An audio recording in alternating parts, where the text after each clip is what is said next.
and fill this place this morning. Amen. Amen. All right, so I want to share with you some covenant and ground rules that we're going to go through. The idea this morning is threefold, really. Three things that we're going to do as we spend some time together. The first one is I will give you some basics and background to where we are and how we got here in terms of the General Conference, a special session of the General Conference, and those things before us. I will outline for you the three plans that are before the General Conference in 2019, and you've got a sheet of that, and I'll talk a little bit about those three plans. At the end of that time, I will give you an opportunity to ask questions. And that's a time where you can ask questions for clarification, to understand the plans, to understand the process. And that will be really a time just of clarifying information that you need. And then as we move to the end, we'll engage in a time of listening. This is a chance for me, as a member of the delegation, to listen to people from across the district. And we're doing this all over the annual conference, simply to listen to your hopes and your dreams, your stories, and the things that you bring to this time as United Methodists, as people in local churches. And so it's an opportunity for me to hear, for us to listen to one another, and it's an opportunity also for me to share some perspective as well. So we'll do that as we move to the end. In terms of some ground rules and guiding principles, for me, we're here to listen and to learn.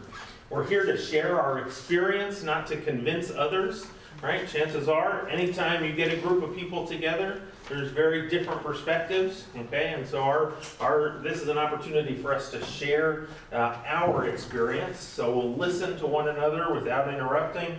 I ask you to use I statements and not to speak on behalf of anyone else. So you're speaking for yourself, not on behalf of your church, not on behalf of some people I know who would do this. Right? It's simply asking us to speak from our perspective. We'll avoid any harmful speech. This is one that's absolutely critical to me. Anytime I engage in conversation around these issues with the United Methodist Church, I always say this is not an issue.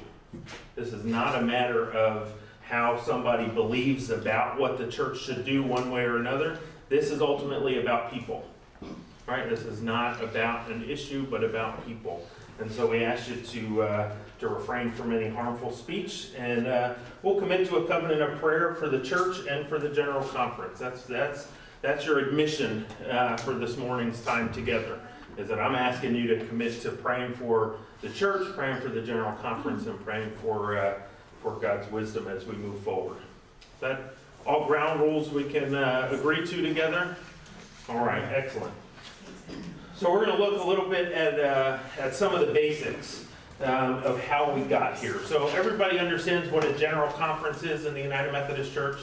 General Conference is the top legislative body that meets every 4 years, that writes this book, which is the Book of Discipline, right? Which is our polity. It's our guiding documents for what we understand. Since 1972. The General Conference of the United Methodist Church has been dealing with the issue as they perceive it around issues around human sexuality.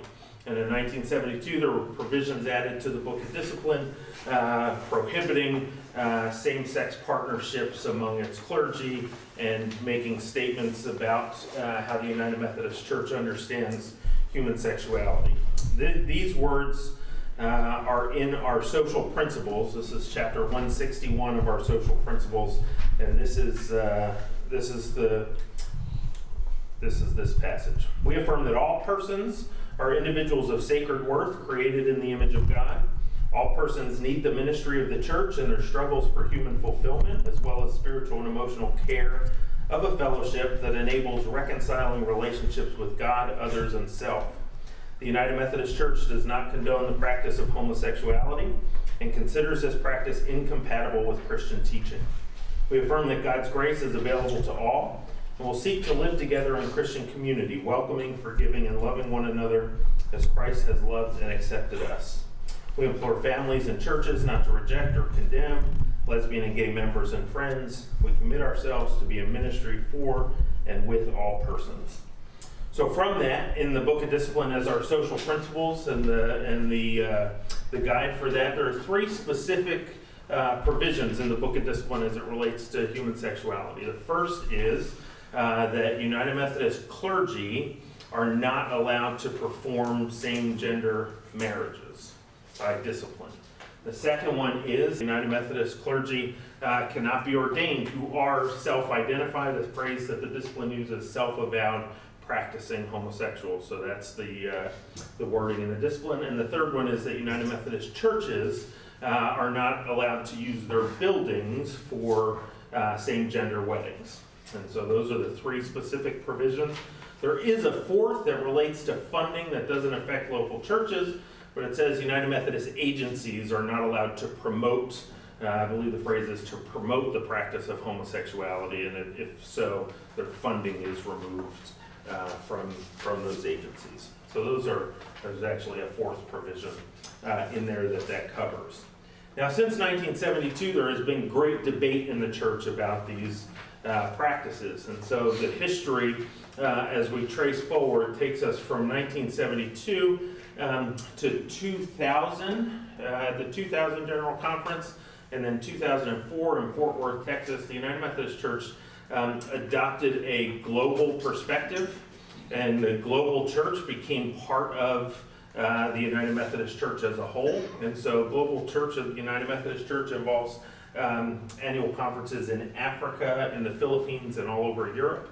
And so those are the three places beyond the United States where we have United Methodist churches. And in the across the connection now, it's representation by membership. So when you come to General Conference, it depends on the membership in a particular annual conference, how many delegates you have to that General Conference. And currently, since 2004, we've gone from about 8% membership from outside the United States to, in 2016, it was 43% of membership from outside the United States, majority of which is in Africa. The United Methodist Church is the only democratically elected representative global denomination in the world. Right? The Catholic Church has a pope who makes the decisions, right? So that's probably the closest kin to global church. If you look at the Anglican Episcopal Church, our roots, right? There's the Episcopal Church in the United States, there's the Anglican Church in the UK, and then expressions over the world. There are self-governing bodies that are united by common theology, but they're self-governing in their own particular context. And so for the United Methodist Church, as the global representation has increased, the rules around what you see in the Book of Discipline have continued to be affirmed by the church. This is something that has caused great struggle, and in 2016, I'm going to go here first. 2016 was one of the most intense moments in General Conference where the General Conference was on the verge of amicable separation. So there were people who were at the place of providing legislation that would say we need to find a way to split apart as a denomination because we can no longer hold together because of these very strong beliefs on all sides. So there are people that you look on a progressive side of the church who would say that the prohibitions that exist in the discipline are simply not just. And as we see the culture change, as we see shifts in society, but as we understand the gospel as it relates to being open and accepting for all people, we think our provisions are outdated. On the other side, you have people who very strongly say Scripture is clear. It's been part of the tradition of the church for over 2,000 years, and as such, we have been very clear in our discipline, and there's some great deal of upset that things that have happened in the church where there have been ordinations of self-avowed practicing homosexuals by disciplinary language. There has been a bishop consecrated who is a self-avowed practicing homosexual in the Western jurisdiction, and people say we can no longer have a church where we have rules and people aren't following them.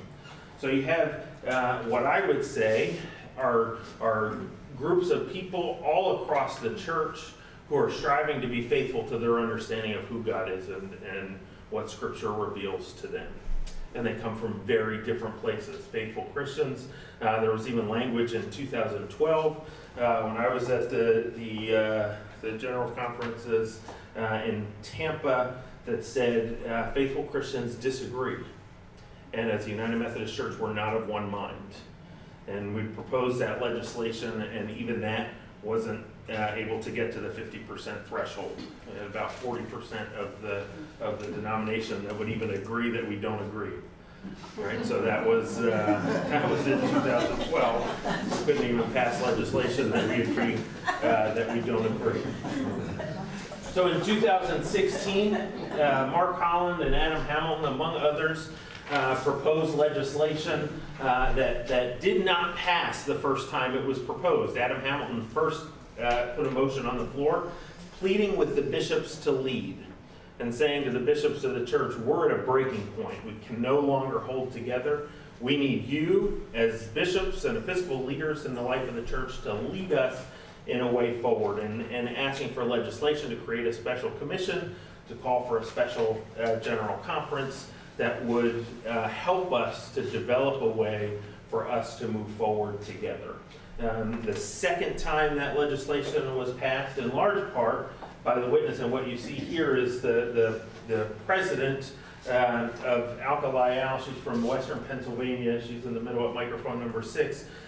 She was the president of the Young People's Ministry for the United Methodist Church, who got up and said, this is tearing us apart. We as young people, and they had just come back from Africa and South Africa, where they had the Global Young People's Convocation, and the young people came back as a witness to the church and said, we don't agree, but we're together, and we're asking you to lead us by doing the same. And so then the legislation was presented again, and the legislation passed by about 13 votes, simply to create the Commission on a Way Forward. So in 2016, there was a commission that was put together that's 32 people, a mixture of laity and clergy, 3 bishops who are members of the commission, and then 29 clergy and laity from across the connection. 9 countries represented, 15 states represented, a mix of traditionalist and progressive perspectives, who met 9 times over 17 months, and those 9 meetings are at least 3 days each. So over 17 months, they met for at least a month worth of that time in meetings together and discerning the way forward. And so this was the Commission on the Way Forward, and the task that they were given by the Council of Bishops was to create a proposal that designs a way for being the church that would, 1, maximize the presence of United Methodist witness in as many places as possible. So how can we maximize the witness of the church? How can we allow for as much contextual differentiation as possible that understands that different contexts have different needs, and that's very different. So currently with our Book of Discipline, the Book of Discipline is the guidelines for the United Methodist Church. However, the central conferences, which are those conferences outside of the United States, can adapt and change the Book of Discipline for their context. So if there are things in the Book of Discipline that they cannot hold on to, if you live outside of the United States in a particular central conference, you can adapt the Book of Discipline and make changes as needed to fit your context. And that's not the case for those churches in the United States. So that's part of the challenge and the dilemma we have. But allow for as much contextual differentiation as possible, and balances an approach to different theological understandings of human sexuality with a desire for as much unity as possible. So you can see they had a very easy task. Right? How do you hold the church together? How do you do what you can to hold the church together when people have very strong feelings, very deeply held beliefs, very faithful to Scripture, very faithful to their understanding of who God is, and yet come at it from different perspectives. So from 2016 to 18, the group met, learned how to work together to move past their differences. They spent a lot of time with a particular book called The Anatomy of Peace, which is built on how we can build and foster understanding even among very different perspectives. They presented several models to the Council of Bishops for their consideration, and then the bishops provided feedback, and the commission returned with models for a way forward. And so the bishops came and said, okay, the commission recommended the first two plans that you see here, the one church plan and the connectional conference plan on your sheet. They did not come back with the traditionalist perspective. The Council of Bishops said that there was a small group of the Council of Bishops that insisted that the traditionalist plan be part of the consideration, and so all three plans were sent to the General Conference. And so that's where we are now as we come to the next steps. The Council of Bishops reviewed the models. The majority voted to recommend the one church model, but it wasn't a super majority. So it was 60% of the Council of Bishops. It didn't reach the 67% needed for what's called a super majority. But 60% of the Council of Bishops recommended the one church plan. 20% of the Council of Bishops recommended the connectional conference plan, and just under 20% recommended the traditionalist plan. And so they decided as a council to put all three proposals forward and to place that into the hands of the General Conference. That essentially means that what you have is you have three different plans with all the associated legislation to make changes to the Book of Discipline that will be given to a group of 768 people in St. Louis, and they're given 3 days by Robert's Rules of Order to come up with a recommendation. Okay, so you can imagine what pressure that puts on the General Conference to come forward with a recommendation of how we might move forward together. So of those three plans, any questions about the history and how we got to where we are? Just so, if not, I'll keep going. Okay, so we come to a place where now we have three church plans that we'll share with you. The first one that we'll look at is what's called the Connectional Conference Plan. That's on the middle of your sheet. What I'll say is, as I review the plans, also understand that the Judicial Council of the United Methodist Church returned yesterday with a verdict on the constitutionality of the plans, and some of what I'll talk about has been deemed unconstitutional. So the Judicial Council in our Constitution. What's that? The Constitution of the Book of the United Methodist Church, right? So our governing bodies are set up very much like the United States governing bodies. So we have a Judicial Council that's akin to the Supreme Court. We have the General Conference that is our legislative body, and then we have the executive, which is our Episcopal leaders. And so it's similar in that way. The Judicial Council was asked by the bishops, the Council of Bishops, to review the three plans so that the delegates know before February if any of it's going to be unconstitutional. Because what they wanted to avoid was something passing in February and then the Judicial Council reviewing it immediately after and saying, nope, unconstitutional, and then putting us all the way back from the beginning. So the bishop asked for some declaratory decisions about that. The Judicial Council refused to deal with the Connectional Conference Plan. And the reason they did is because the Connectional Conference Plan requires changes to the Constitution. And they said that that's moot and hypothetical. They can only deal with the Constitution as it is. They can't deal with a plan that's going to change that Constitution. Now, in order for much of what you'll see in the Connectional Conference Plan to be approved, it has to be passed by a 2/3 supermajority at General Conference, and then a 2/3 supermajority of the aggregate voting members of all the annual conferences across the entire connection. So that's all the annual conferences in the United States and all the central conferences. The membership of those would have to vote by a 2/3 supermajority to ratify that Constitution.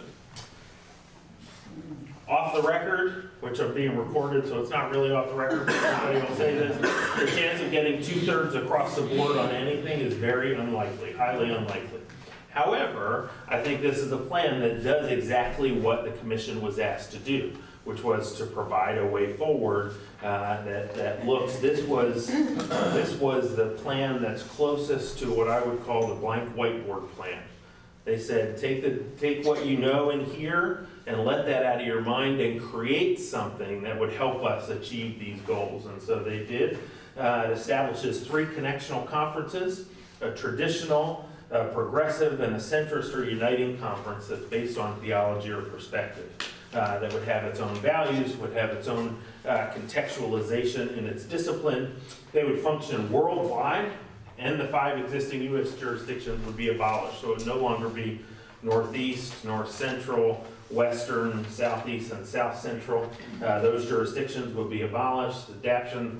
Adaptations to the Book of Discipline would be allowed by each connectional conference, and annual conferences would determine their affiliation. So every annual conference would have to vote as an annual conference body whether they would be in the progressive or the traditionalist or the moderate uniting conference. And so the annual conference would have to vote. Once an annual conference makes a vote about that, a local church could choose a branch other than. So a particular local church could say, my annual conference has voted to go with the progressive connectional conference, but we want to affiliate with the more traditionalist perspective or with the uniting perspective. So it takes out more of the geographical formulations of our understanding as a denomination. It makes it more by theological perspective in the way it formulates. So multiple amendments to the denomination's constitution would have to be made in order to make that happen. The general conference would be shortened. It would be more celebratory, would focus on the mission of the church. So the idea is that you have all 3 of these different progressives, but we still do UMCOR all together, right? United Methodist Committee on Relief. We still have our Board of Global Ministries all together. So that's the idea behind this plan. Annual conferences would decide by August 2021, and connectional conferences would be organized by fall of 2022. All right, so that's the connectional conference plan. Yes? So if the 5 U.S. jurisdictional conferences would be abolished, what would the central conferences still say? So the central conferences are akin to our jurisdiction. So central conferences as a central conference structure would not continue in the same way, but the annual conferences, so every central conference is made up of multiple annual conferences. So it eliminates that level of the church and does it by theological perspective. Okay? That's a connectional conference plan. The second plan that we'll look at is the one church plan. This is the plan all the way on the left column. And the one church plan is the one, again, voted by 60% of the Council of Bishops. And the idea here is that different United Methodists in different places make different decisions regarding the ministry with the LGBTQ plus community. So rather than a single standard throughout the worldwide church, it's the understanding of contextualization, that context matters. First thing it does is it takes out the restrictive language from the discipline, what I call the incompatibility clause that I read at the beginning. The one church plan removes that from the discipline and gives annual conferences and churches and pastors flexibility to respond to their mission context. Okay? It maintains current leadership structure. United Methodist churches in the central conferences retain the authority to adapt the discipline that they already have. Protects the rights of United Methodists whose theology won't allow for them to perform weddings, for instance, or to have ordination while leaving space for theology who does allow for that. And it says no particular vote necessary. So the one church plan essentially looks like this. It looks like we take the incompatibility clause out of the discipline and all the restrictive language in the discipline. That a local church would make decisions about how to use that building. So a local church board of trustees and church council would vote about whether or not they would allow their church to be used for same-gender weddings. And that would be up for a local church to decide. That each pastor would make decisions about whether or not they would perform a same-gender wedding. That's left to the pastor to decide based on their own conviction. And if if you had a pastor in a church that were from different places, that one church plan really looks at and says to the cabinet and to the bishop that they strongly encourage appointments that align a pastor's convictions with the local church convictions. So we would, in some cases, need to look at what those appointments look like, but that be part of the consideration there. So local church decides what to do with their buildings, pastors decide what to do in terms of doing weddings, and then annual conference boards of ordained ministry are the ones who make decisions about who to ordain. Okay? So the reason that looks that way is because if you take the incompatibility clause out and the specific restrictions, that's essentially how the church operates now with every other category of human being. Pastors already make decisions about who they're going to marry on a regular basis and whether they'll do a wedding. Churches already decide how their buildings are going to be used for everything else. There's nothing else where the discipline says you can't use your building for this, and so it takes that out. And boards of ordained ministry are the ones who bring to the annual conference recommendations regarding that. So that's the one church plan. The idea here again is to hold together as many people as possible to say we allow for different perspectives, and we're going to hold that together. Then there's the traditionalist plan. The traditionalist plan affirms the current language in the discipline, seeks to strengthen enforcement for violation of church law, and requires mandatory penalties for non-compliance. So as it was written, the traditionalist plan said for the first offense, for instance, of a pastor performing a wedding of a same-gender couple, it would be an automatic 1-year suspension without pay. And the second offense would be expulsion from the denomination, having your orders removed from the denomination. So it included mandatory sentencing.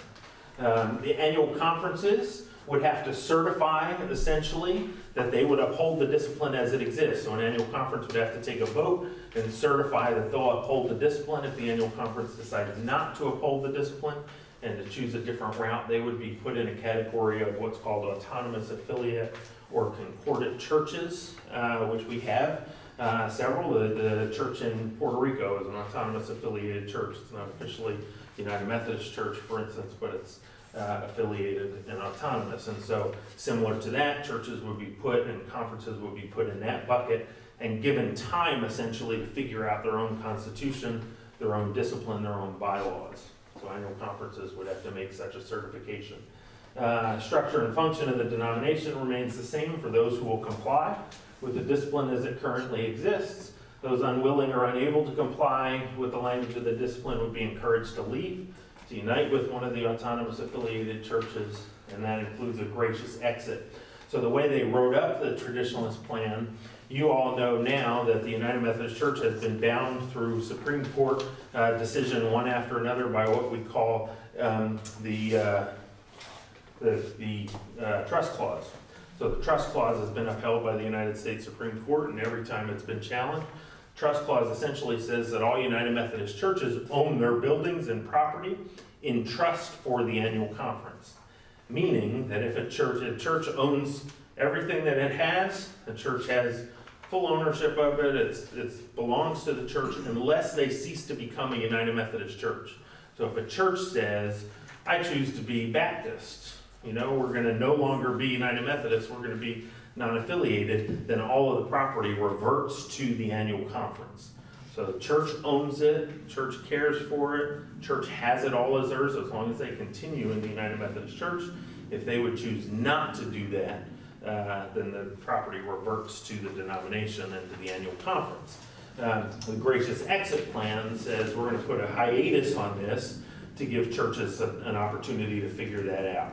So if the annual conference votes to uphold this and a local church says, no, we can't do that, then there'd be a gracious exit strategy for the church to be able to leave with its building, given the church, and this is all part of the legislation, the church would have to pay its portion of pension for all the clergy prior to their breaking off, right? So every church, part of our apportionment dollars is pension for our retired clergy. That's part of the faith that we keep. So clergy who have served us throughout their lifetime, every church is responsible for their share of that.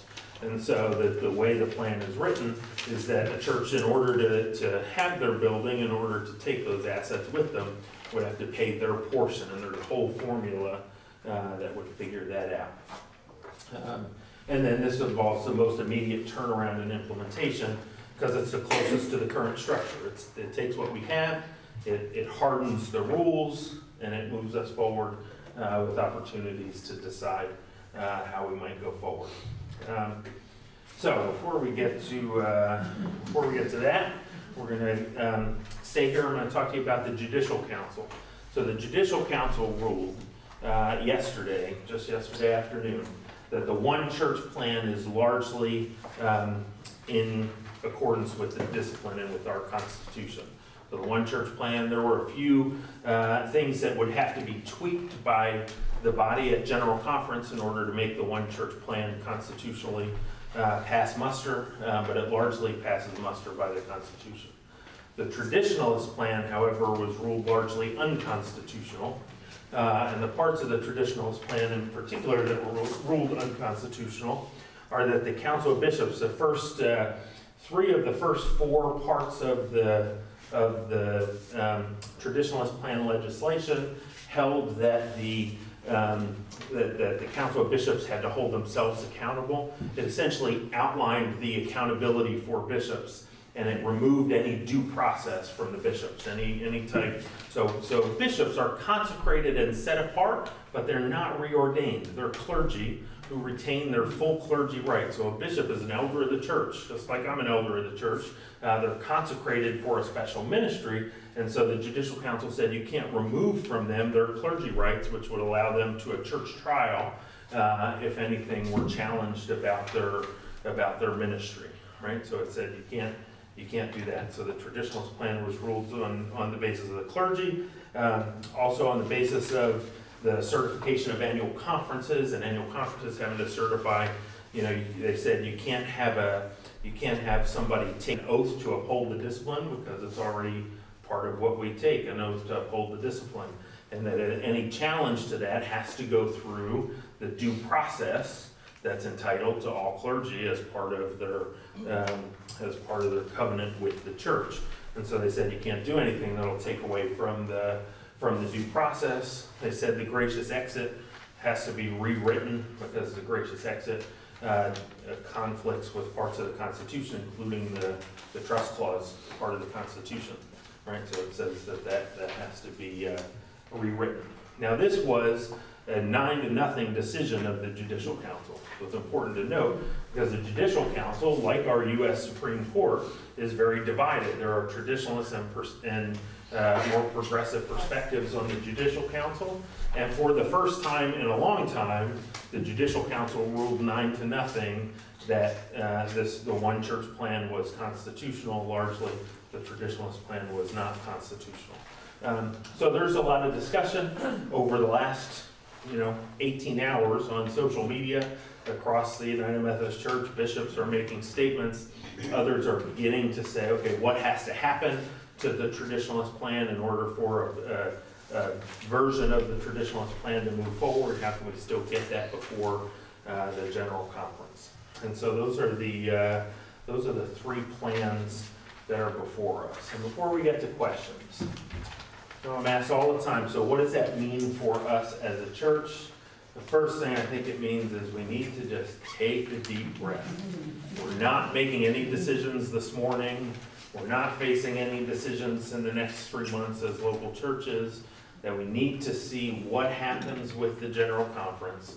We need to see where the General Conference takes us. And then once we do that, then we can begin to understand what does that mean for me, what does it mean for the local church, and we can all make decisions about that as we see what happens. I also think we keep the covenant in mind, and we take a moment to recognize the humanity on all sides, and to understand that this is a challenging conversation for everyone, that this is not easy. These are not easy conversations. These are not easy things for us to think about as a church, and it's important that we recognize the humanity all across this whole spectrum. So with that, I'd like to see what kind of questions that you all have about the plans, about how we got here, about how we move forward. Take a moment for questions, and I'm going to ask, we'll turn the microphone on, and then we'll just pass it. I trust you all to pass it to whoever's next. So anybody have a question at the outset? Yeah. Drew, on the sheet under connectional conference plan, under clergy, if the bottom bullet says deacons and full-time local licensed pastors may see fewer opportunities. Can you explain why that would be? Yeah, the way I would understand that is if you, right now, we use licensed local pastors in particular to fill the appointment perspective of the entire annual conference, and there are many more openings that in a situation where you have different connectional conferences, depending on the connectional conference one chose in a particular region, right? So if you were a progressive deacon or a local pastor in a more conservative region, there's likely not going to be as many opportunities for you. So a lot of that is location bound more than anything else. Other questions? Yep, we have one. I'm sorry if I just missed this, but does the public know what things they want to tweak about the One Church plan?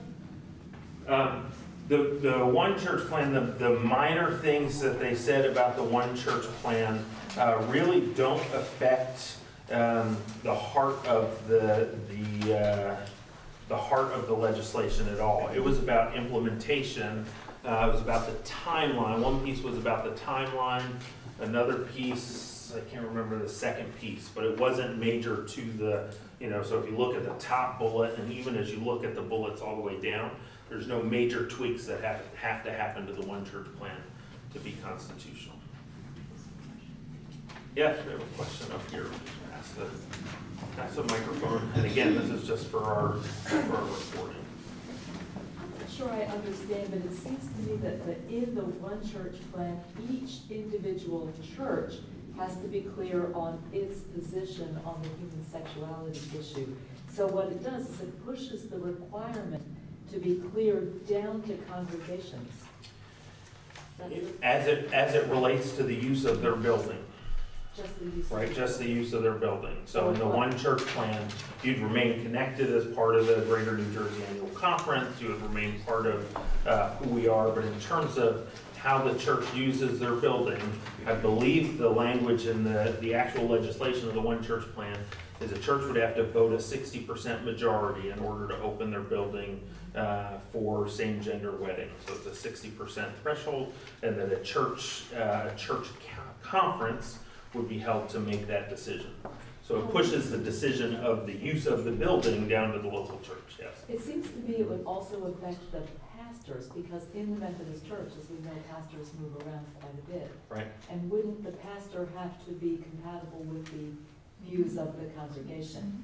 Right, so it pushes that work to the cabinet and to the bishop, which right now we do anyway, right? So in large part, we're looking for theological compatibility as one of the things that we discuss already, but it certainly says, if a church votes overwhelmingly to utilize their building and open their building to same-gender weddings, we would want to take into consideration as we make an appointment that we would appoint a pastor who would uphold that decision of the local body of the church. One more thing, the pastor, every time the pastor changes, then you would come and sit down with the congregation to make sure that that congregation, which might have new members and new active people in it, is still compatible. Correct, and we do that now through what's called the consultation process. So every time there's an appointment change in my district, I go and sit with the Staff Parish Relations Committee before any appointment's even considered.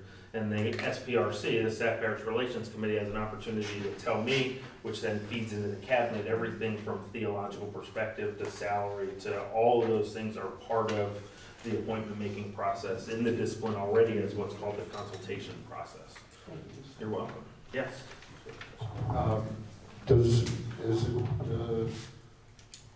Is it the case that the One Church plan is do people imagine that this is going to make peace somewhere? Because it seems, I mean, I guess this is an observation. It seems like 60%, you're going to re-enter this controversy every day in every church. Right. So I believe the Commission on a Way Forward believes that this is the best opportunity to hold as many people together as possible. Everyone recognizes that no matter what the decision is, even if there's no decision at all, there are going to be people who are unhappy with that decision. Right? That's the case with almost every decision we make about anything. There's always somebody who's going to be unhappy with everything. So no matter what the decision is, because there's a chance that General Conference gets together for 3 days in February in Missouri and says, we don't see anything that's going to help move us forward, so we're going to retain what we already have. And if we retain what we already have, there are going to be people on both sides who say, well, we can't continue to live with a denomination that has these strictures, and others who say we can't continue to live with a denomination that doesn't hold people accountable, which is the language that you hear from the more traditionalist side. So you have both of those people on those sides who are going to be unhappy in that case. So all of that is a possibility, I would say, but no matter what, we recognize, and I think the Commission recognizes, as I understand from their report, that there will be people who aren't satisfied. So it's not going to make complete peace at this point, because I don't believe anything will with how we are as a denomination. Okay. Yeah, thank you. Yep, just pass backwards. Back there. Aside from the process within the church, has the participants considered risks from outside the church of civil suits and things like that related to whichever plan? Yes, so the legislation in the different plans, and I believe this is particularly in the one church and the connectional conference plan, uses references civil law, right? Which some critics say is part of the danger, right? Because if we say right now civil law in the United States upholds that same-gender people can be married, and that's part of our civil law, if that's the basis that you make a decision on, then what happens if the Supreme Court overturns that in 2 years? And so the churches, that's one of the things that I think the General Conference is going to have to deal with, because you can't root it only on civil law. It has to be a theological statement that supersedes the civil law. But yes, it is part of the legislation right now. I think that needs to be added to so that regardless of what happens with civil law, in order for it to move forward, I would imagine that's part of what they will do.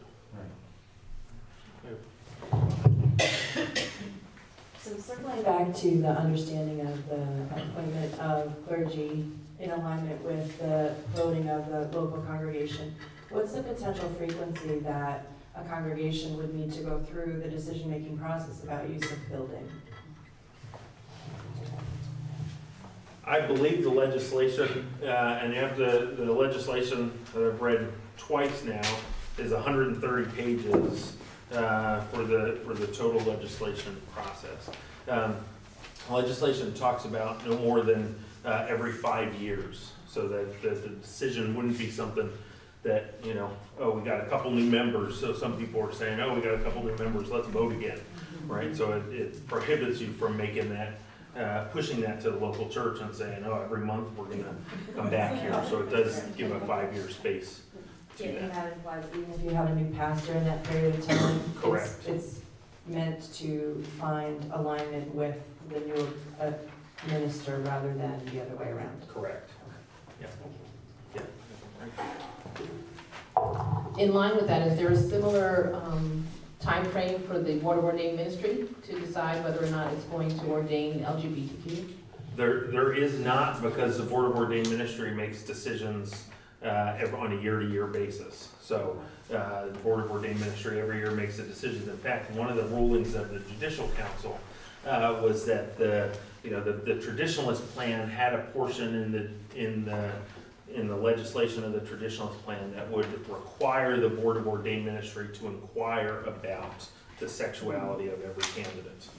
Right? So it essentially says, if you come before the Board of Ordained Ministry, you have to ask somebody straight out, you know, do you identify with the LGBTQ community? And if so, it would not be ordained. The Judicial Council said that is unconstitutional because you can't inquire about that and not inquire whether or not a person upholds the social justice principles of the denomination, or a person would is not so in debt as to embarrass themselves or their families or the denomination, right? So the questions that we ask, you can't make specific inquiring about one or a requirement and not about other things. So the Judicial Council said that. Yes, we have one. I'm looking for hands on this side, just for the record. I'm not standing here, I'm looking, so. Under the grateful exit to what?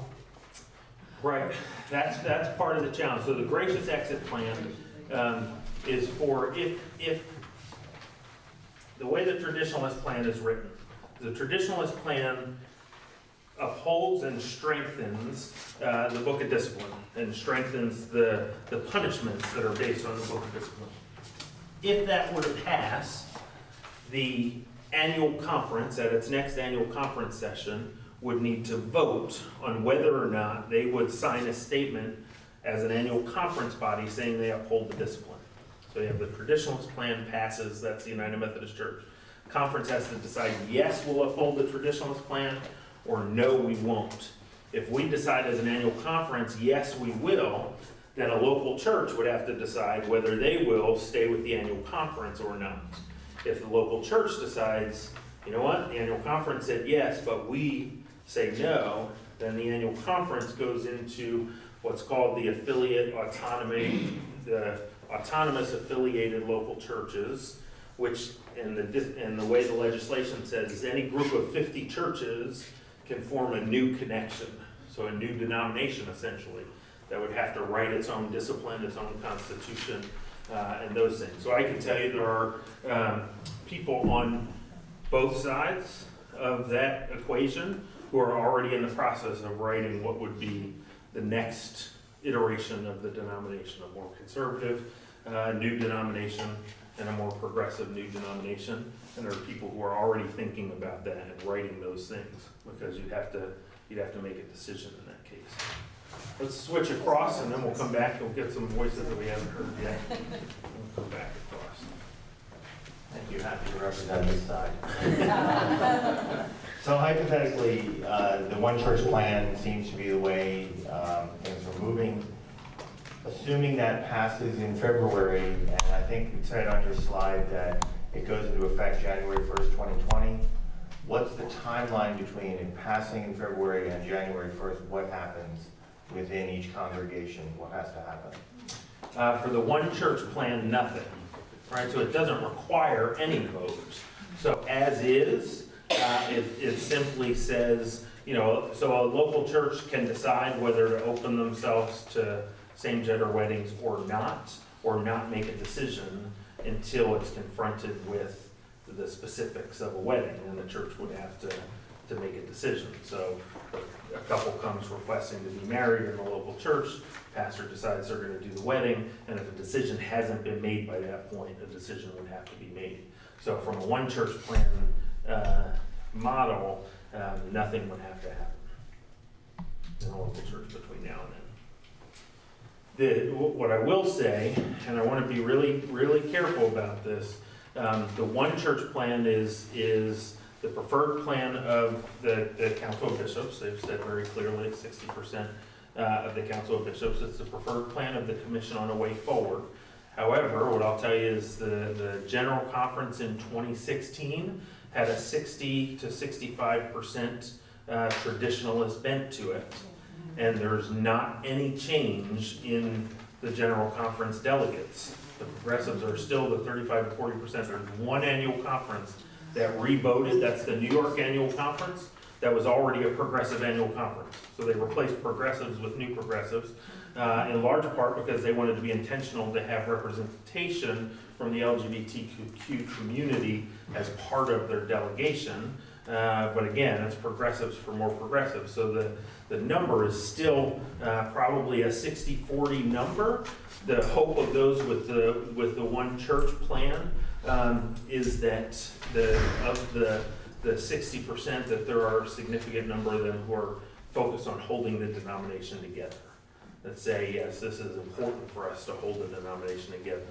I also want to highlight that there's a fourth plan that has legislation that's in front of the General Conference right now. We're waiting to hear whether or not the fourth plan will be before the General Conference.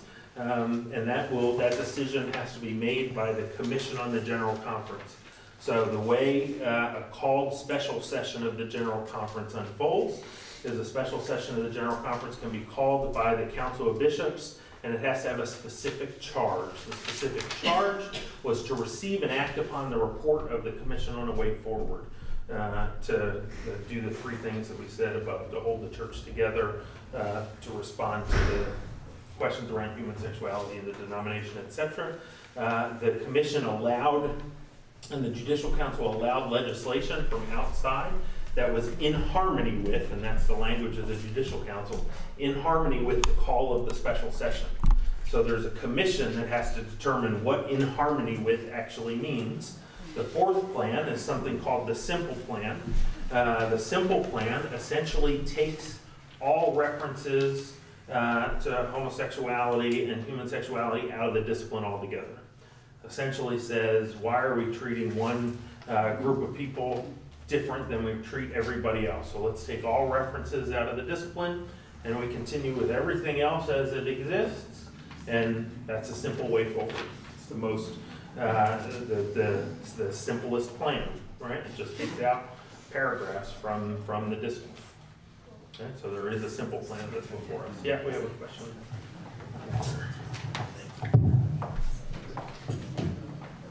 The one church plan requires that the book of discipline be changed in specific ways. It would be changed to permit same-gender weddings and the ordination of self-avowed practicing homosexuals. So if the book of discipline is changed to permit these things, wouldn't an individual church who decided not to be acting in a manner that's contrary to our church's book of discipline? That seems to me to be setting up an uncomfortable life. Right, which is part of it, and that is part of the argument that's being made from a more traditionalist perspective. So the Wesleyan Covenant Association is a group in the denomination who's made that argument that said, you know, the one church plan seeks to open up for a large part, but for those of us who hold a very specific way of thinking, that's very uncomfortable.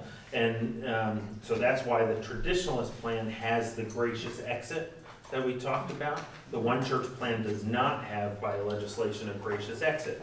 That does not mean that there can't be motions from the floor to add a gracious exit plan should there be delegates who chose to do so. So currently the one church plan does not have a gracious exit strategy as part of that one church plan. But by Robert's rules, an amendment to that legislation that could happen, that could give churches the opportunity to opt out of that one church plan. Yes? In view of the fact that changes in the law regarding same-sex weddings would take place if the federal mandate were removed, or the federal oversight of it, or whatever, right, were removed, then it would revert to the states. And it seems to me that many other questions of moral nature would revert to the states under the impetus of the various forces nowadays, so that the state becomes the arbiter of what is permissible and what is not. And the question of church government, it seems to me that we would have to be organized around the state, and I don't see anything about that in here. Right, well currently, so you look at our annual conferences, are regional, right? So in greater New Jersey, it's the entirety of New Jersey, 5 churches from New York. It is largely regional, yes, across the country. It's largely set up. Some annual conferences are 3 or 4 states. Yes. So as you get out further west into the Big Sky area, for instance, so Big Sky conferences, Colorado and Montana, and so there's 3 or 4 states that are part of that. There are others like Pennsylvania, California, where there's 3 or more annual conferences in a state. But they're largely set up regional now. We have 63 annual conferences in the United States, mostly by state, some with 2 or 3 in a state, and some with 1 conference that covers 4. So it's largely regional now in that decision-making process. So that, is any of these plans, in your view, more advantageous to the fact that churches differ within a state as to if they're rural or if they're urban, possibly, or something like that, they're going to have a multiplication of conferences within states? Right, I think as far as that goes, to respond directly to that question, the Connectional Conference Plan is the one that makes the most room for local churches to determine which group they affiliate with. So in terms of its writing, I think the Connectional Conference Plan does. In relation to states? Connectional. No, it actually removes all of that, and you affiliate by perspective. So there would be a more traditional Connectional Conference, there'd be a more progressive Connectional Conference, and there'd be a moderate Connectional Conference. So it takes away all the states, but it says if I'm in a progressive state and I am a more progressive United Methodist, I can affiliate with this. Or if I'm in a conservative state, if I'm in a very conservative state, but I align with a more progressive, I can still align with a more progressive conference. So it takes away all of those decision-making factors. Let's see, are there any other questions? Okay. Yeah, I have. Yeah, yes. I'm not sure how to put the question, that how will I know who I am in the Methodist Church? In other words, how will I, as an individual, if I choose to remain a Methodist, find the one under this plan, or the one church plan? How will I find the church that's my thoughts? Sure. Yep, that's a great question. I think in the same way that people find churches now that align with what they believe, right? So even now, if I move into a community, I'm going to do research on 5 or 6 churches in that community. I'm going to go listen to the pastor preach. I'm going to read what is online and in other ways. I'm going to find the church that I feel most comfortable with. So there's not going to be, for instance, in the one church plan, there's not going to be necessarily a sign out front that says, we do this, yes or no. It's simply going to be part of what we have to determine when we connect with local churches. So it'll be on us as people, as we move into communities or stay in communities, to make those decisions with a church that we feel aligned with. Yeah. And we will communicate, the commitment of our bishop is to make sure, I know there are plans underway to communicate with the clergy, to communicate with the laity immediately following General Conference, so that every church, every pastor, every lay person, if they're attending to, the relay, the communications through the pastors, there will be pastoral letters. Superintendents will visit churches to interpret what's happened in February. So once a decision is made in February, we'll make sure that the churches know what decision was made, if any decision was made, and then what is going to be required of the churches in terms of decisions that churches would have to make. So there's a commitment to transparency and communication, both before, as we're doing now, but then also after General Conference. So the average person in the pew will hear and will know what's happening at General Conference and how it would impact a local church. All right. What I'd like to move to an open space for is a chance for me to listen, and certainly towards the end, if there's questions that you have of me as one of the delegation for Greater New Jersey, I'd be happy to respond. but give you an opportunity to share stories and perspectives. So my commitment is to be done by 10:30. Certainly if you have to leave before then, feel free.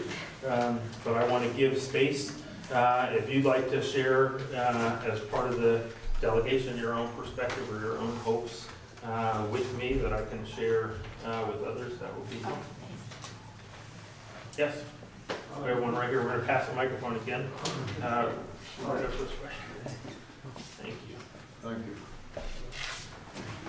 The larger question to me, and the question that the church, the greater body of the church should address, is the worldliness that we see, the enormous acceleration of change and the domination by, it seems to me, young people. They were mentioned in there. I don't share people's enthusiasm for the idea of young people changing everything. Very far from it. And I think the older people, maybe I'm different from other older people, have seen or believe that they have left behind things that they want to forget, but that when they do remember them, they remember the folly of youth. Or I do. Worldliness intrudes onto our children and grandchildren, 7 hours a day of television, 7 hours a day of whatever they teach them in school. Endless recourse to networks of friends or so-called information or whatever it is. I think that we have a wonderful prayer, the Lord's Prayer. It says, lead us not into temptation. When you sit your child down in front of a television, I would ask you, are you not leading your child into temptation? When you give them freedom to do this, that, and the other thing, are you not leading them into temptation? The endless entertainment and sports and gambling and all this other thing is sin to me, an old man. That's all I have to say, and I think that's what the delegates should be looking at in the United States, and maybe they should hear from other people in the world as to how Americans look. Thank you.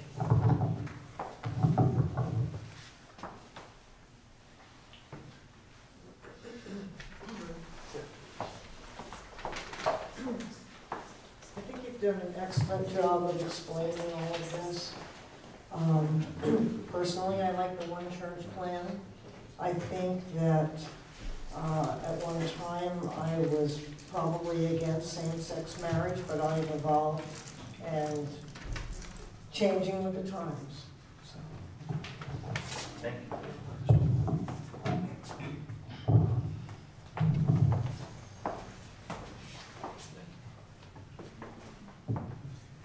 I would hope that you would support the one church plan representing us. I've come to this after careful consideration, and in particular, in terms of my experience, we've got 3 children and some of whose most powerful religious influencers were homosexual men who are devout, faithful Christians who have led many people to God. And so when I considered that, and when I read my Bible daily, I also come across passages requiring women to keep their heads covered and keep quiet in church, and I'm not seeing much of that in this room. I think it's time, and I would encourage you to support the one church plan. Thank you.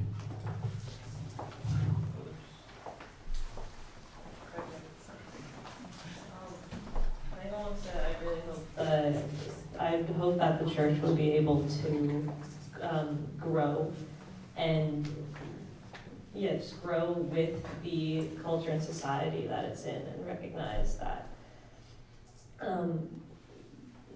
that I believe that Jesus teaches love and acceptance more so. And I just hope that young people who grow up in a church and might realize that they are part of the LGBT plus community could feel still loved and accepted in the community that they grow up believing and feeling loved by. Thank you.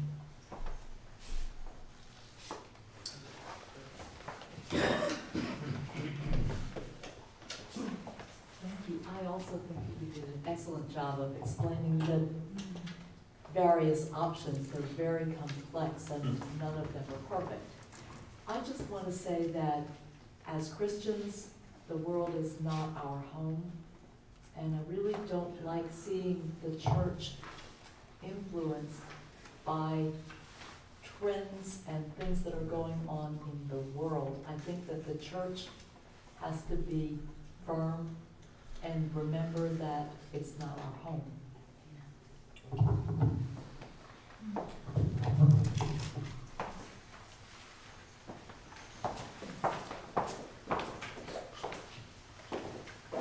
I just want to put a face on some of the people who are affected here. So, I am a gay woman. I grew up in the church since the day I was born. My grandfather was a minister. My father was the organist at the church. And growing up in that environment, it was not accepted, and it was very hard to maintain that relationship, to think that you're being loved for who you are, at the same time you're being told you're not. You know, I'm 55 years later, I'm still here, and I still fight that stigma of, you know, does God love me as much as everybody else? And I've tried my best to do that. This is one part of who I am. You know, I'm a daughter, I work, I'm married now, I'm a Stephen Ministers, you know, and I've been involved for a long, long time. And to me, passing something like this where I can feel a part of this, which I've been trying for years, is really an important thing. And it's not just a hypothetical for me. You know, when I did get married 3 years ago, it was not here. It was not in a church because we weren't allowed to. You know, but I've been in a relationship for 28 years. I've been through deaths and births and, you know, all those things that all of you guys have done too. And I'm just another person trying, you know, to do the best I can and follow God's teachings. So I just want to put a face on that.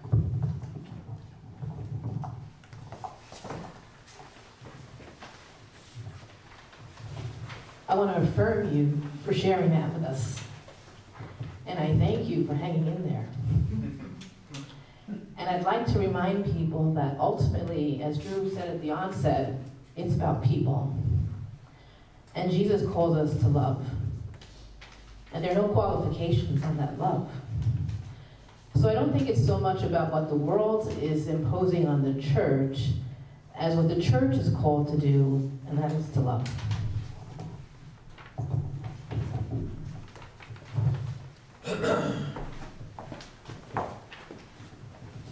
Thank you for sharing with all the complex details of these plans.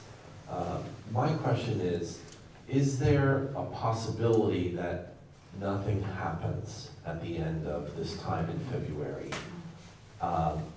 And if so, I would encourage you and all the delegates to do the best you can to make something happen. Thank you. Yeah, that's a great question. Yes, there's a chance that nothing passes, especially given the Judicial Council ruling. I think that impacts greatly because the Judicial Council really did dismantle, particularly the traditionalist plan, which leaves traditionalists wondering what can pass, right? So I think there is a chance that that nothing passes. I don't think that's anyone's hope. What I've seen now in 2 different general conferences is that people can use Robert's Rules of Order to derail the bus in hopes. There are people who are hoping that nothing happens.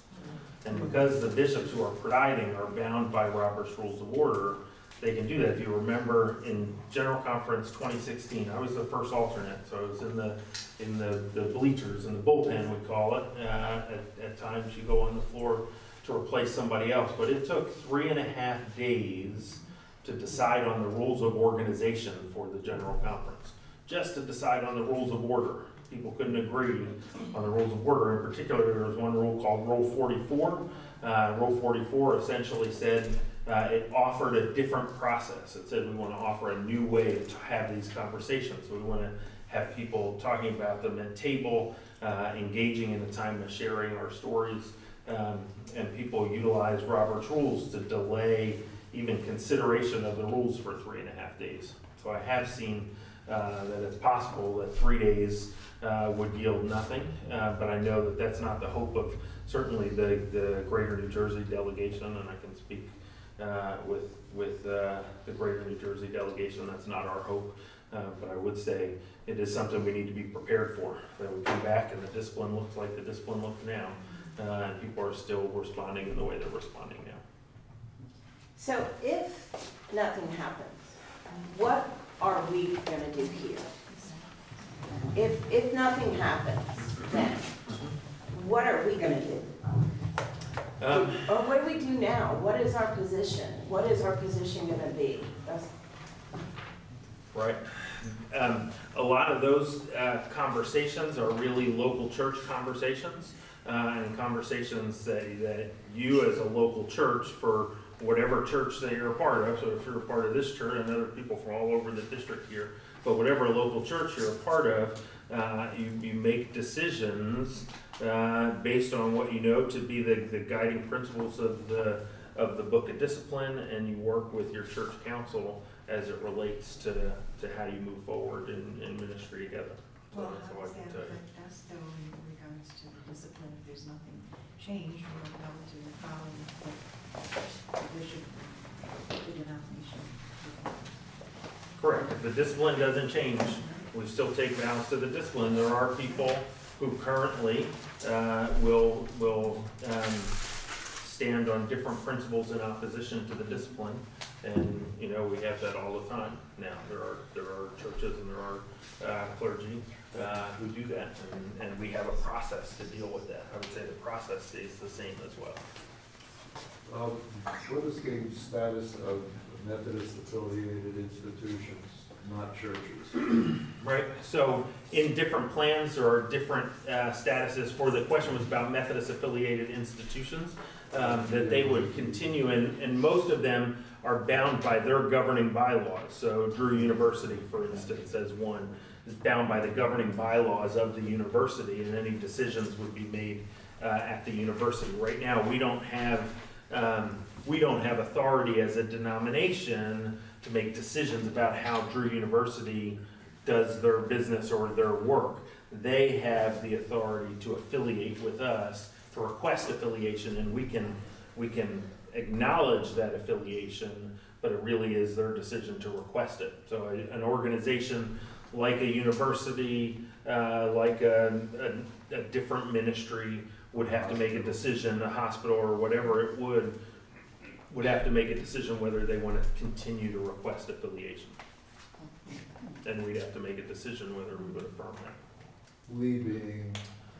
It depends on who the affiliation... Depends on which plan it is. Right, depends on which plan, and it depends on what level. So right now, a university is guided and governed by the General Conference through the General Board of Higher Education and Ministry. So we have a process that a university continues its affiliation with the United Methodist Church, and that wouldn't change by discipline.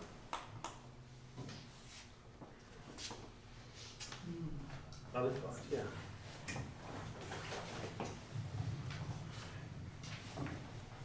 So I also thank you for explaining all of the options that are in front of our church and for everyone who's participating.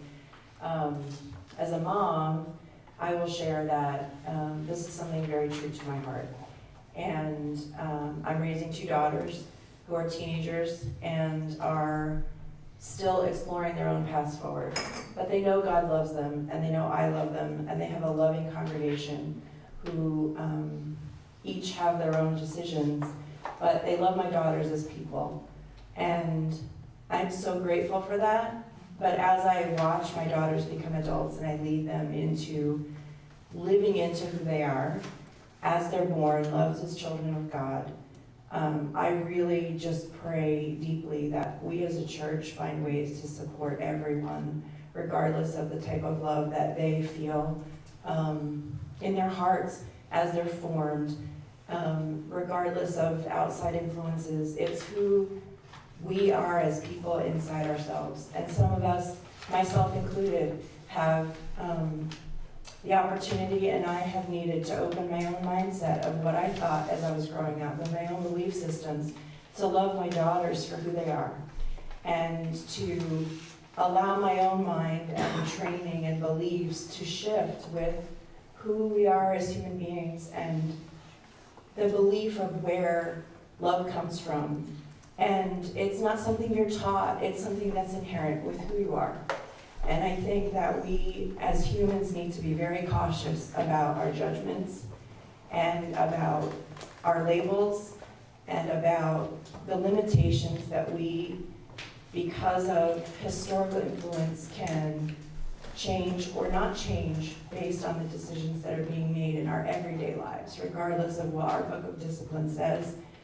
I really feel like it's each of us as a human loving our neighbors as ourselves. And if our neighbor doesn't look exactly like me or love exactly like me, I'm still going to love them the best way I know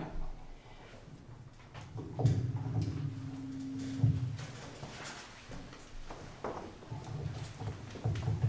We all grew up in a church, that's how we got here. And people have made their own personal statements. That's good. We grew up in a church because of Jesus, the God-man who came and changed things. Jesus wasn't sweet and gentle and mild. He was a radical. He ate with sinners. He promoted prostitutes. He got in trouble for breaking the rules. He walked through a field on Sunday and ate some grain. Got in trouble. He talked about his father. Got in trouble. He was a radical. The one thing he said was, all judgment has been given to me. God the Father gave to Jesus judgment, not to me. What he told me was to love. The one thing Jesus did say, in Matthew 19, he talked about eunuchs. That was the one thing he talked about. And he said, some were born that way. That was his reference. Please, when you read your Bible, look at this radical man who turned his entire world upside down. We're subject to human laws. We're not of this earth. We belong somewhere else, but in the meantime, his number one rule was love one another. Don't take the high seat when you walk into the congregation. You might be embarrassed. Love one another. Don't turn away the one who's dressed differently. The one who wears pins and needles and tattoos and whatever else. That's the one who sits in the front. Honor, if you will, the weaker members. We all have our gifts, but our number one requirement is to love one another. And I think that this group of bishops have done everything that they could to do this in a gentle manner. I hope that your hearts are softened by the Lord to recognize our way forward is not to follow the law or not follow the law, but follow our Lord. Thank you.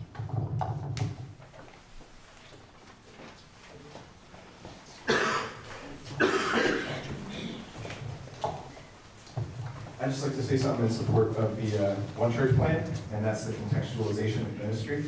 I think it's super duper important for a local church to have the ability to morph its missional activity, and as well as morph its missional existence within the community to suit that community's needs. And I think that that's something that you can see reflected a lot in the life and ministry of Jesus, as well as Paul. When Paul's in Greece, he's ministering to some people. They're kind of like, hey, we heard a lot of stuff about you. We think you're God. You're great. You heal people. You're doing this great ministry. What's going on with that? And he's about to say, hey, I serve Yahweh. I serve the God of Israel. But he knows in that context that they're not going to understand anything about that. So he uses the word theos and appeals to their understanding of God within their context in order to reveal a deeper truth. And I think that the ability for the local church to do that kind of ministry that's effective, that gets to the heart of Christ, that gets to the heart of Jesus within our community is necessary for effective ministry. And to that I'd say very much support the One Church plan. Thank you.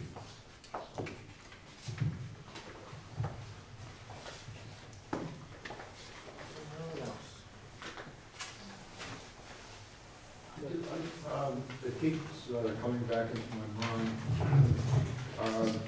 that the Bible, I remember it, and I'm not a scholar at all, but when Jesus is questioned about who you're going to spend eternity with, he says, beings are not married in heaven. The husbands, and that part of nature does not transcend. And I think it's a useful thing to keep in mind when you try to figure out what's really important. What is the content of the spiritual?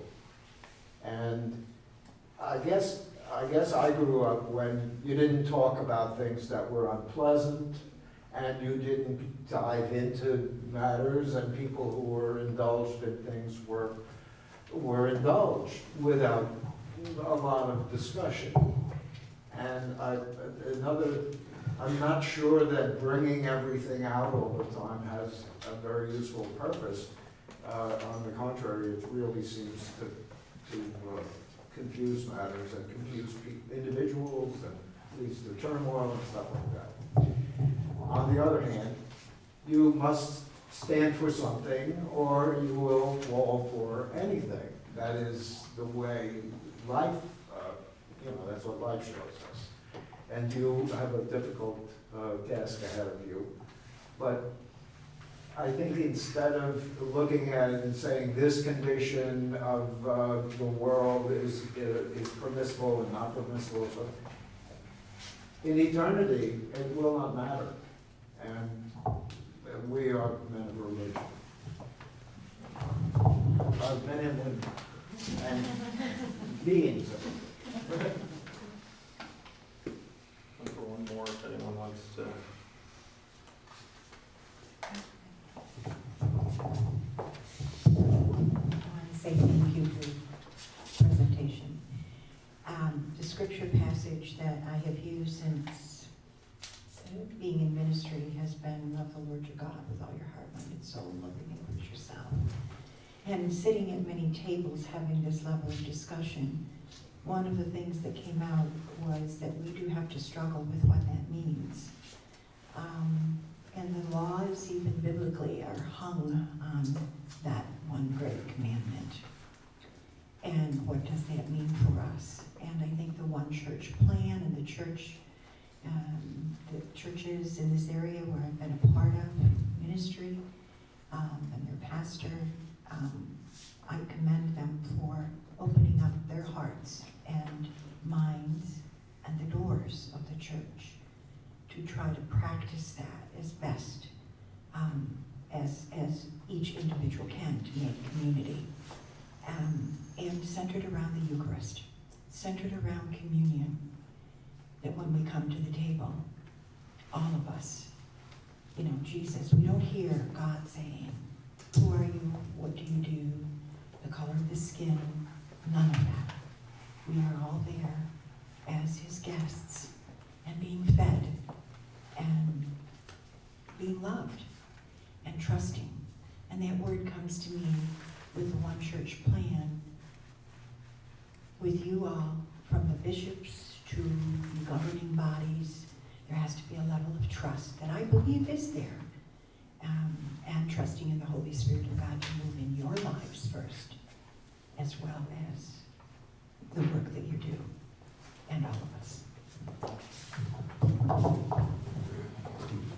Well, as we close, we're going to close with a litany of prayer. I have committed to myself as I travel and talk about this to take an opportunity when I have simply to share a little bit about my heart. I have served as a pastor in several churches, including this one. I've served in the seminary standpoint, from a teaching standpoint. I've been in ministry with people of different ages and all across theological spectrums, and always been at a place where we could hold together because of the love that God has for all of us, that runs at the heart of the ministry that we do together. And so I've been able to be in ministry with people that are all across the theological spectrum, and we've been able to hold together because of the love that we share for God in Jesus Christ. As delegates and as the team going to General Conference, we are committed to prayer and openness, that the Spirit would lead, that we would see. We still believe, many of us still believe, that we can see a movement of the Holy Spirit happen even through Robert's Rules of Order. So that is our prayer, and that's what we're asking you to pray with us, that we're guided in that way. This is like I said, this is not a topic or an issue or a discipline. This is very personal in our family. It's very personal to who we are, not only as United Methodists, but as Dysons. As I have children who identify with the LGBTQ community, who wandered these hallways when they were 2 years old and were loved by an entire community in this place and in other places. And so, for me, I might come in and say, personally, I believe that the simple plan is actually a theologically representative plan of where I might be. For the denomination, I believe the one church plan helps to move us forward in a new way. So there's different ways that we approach this, all of us, with our stories and our lives. We don't come at this without who we are. We don't come at any of this. We don't read Scripture without bringing to Scripture who we are. That's called hermeneutics. That's part of how we approach Scripture. Everything that we approach comes through who we are. So we invite your prayers for the delegation. We invite your prayers for the bishops as they seek to lead. One of the unique things about being a bishop is you're elected to lead in the life of the church. And at General Conference, you have no voice, only through presiding at General Conference. So only the one bishop who's presiding at any given moment is given voice. The bishops sit on the stage. They often refer to themselves as the gallery of potted plants, because they sit on the stage in front of everybody looking pretty, but they're not allowed to speak unless invited by the delegation, unless invited by the delegates of the conference by a majority vote to even speak, unless they're presiding, and if presiding, only through the work of presiding. They're not allowed to put their own perspective. So the 2016 motion that we started with to ask the bishops to lead was a historic moment in the life of the church. Because we said to the bishops, you've been elected to lead for such a time as this, and we need you to lead us through this path that we have been wandering for 40 years as a denomination, trying to figure out how we can move forward together. And so that is where we are. So we invite your prayers. We're going to close with this litany. I'll go back to this resource. You can read the full report with all the legislation, and I'll put that up at the end so you can write that down. Like I said, it's 130 to 150 pages, but if you're interested in all of the legislation, you can read that. But this is a responsive reading. There's leaders' part and people's part, and I just invite us to pray together as we close with this litany of hope. Lord, in you and through you and by you we have our being. We give thanks for the ways in which you strengthen, encourage, and pour life into us. We've been saved by your grace, and it is through this grace that we have life. We are alive in you, and we are together in you. Remind us, Lord, of our shared life in one another. Keep ever before us the unifying love that finds its very life in you. Give us hearts that believe we truly are alive together in Christ. Together we stand with the saints who have gone before, declaring we are one holy and apostolic church, one faith, one baptism, one Lord. By your Spirit, make us one with Christ and one with each other. Together we sit in our shared sin and need for repentance. Merciful God, we confess that we have not loved you with our whole heart. We have failed to be an obedient church. We have not done your will. We have broken your law. We have rebelled against your love. We have not loved our neighbors, and we have not heard the cry of the needy. Forgive us, we pray. Free us for joyful obedience through Jesus Christ our Lord. Together we walk in ministry to all the world, seeking to act justly, love mercy, and live humbly with our God. Lord, make us instruments of your peace.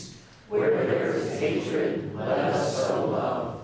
Where there is injury, pardon. Where there is doubt, faith. Where there is despair, hope. Where there is darkness, light. And where there is sadness, joy. O divine Master, grant that we may not so much seek to be consoled as to console, to be understood as to understand, to be loved as to love. For it is in giving that we receive, it is in pardoning that we are pardoned, and it is in dying that we are born to eternal life. Together we continue to discern the way forward, agonizing for the church and seeking to unify her and her people. In our uncertainty, grant us clarity. Together we pray for hearts that are encouraged and drawn together through the love of the Creator, the sacrifice of the Savior, and the power of the Spirit. Knit us together by strong ties of love. Together give us minds that seek wisdom and knowledge. Divine wisdom be our God. Together help us to recognize how we are deceived and where we seek after our own understanding. Seeking only you, we listen intently. Together, though separated by distance, opinion, or belief, remind us of the truth that our hearts are bound by the love of Christ.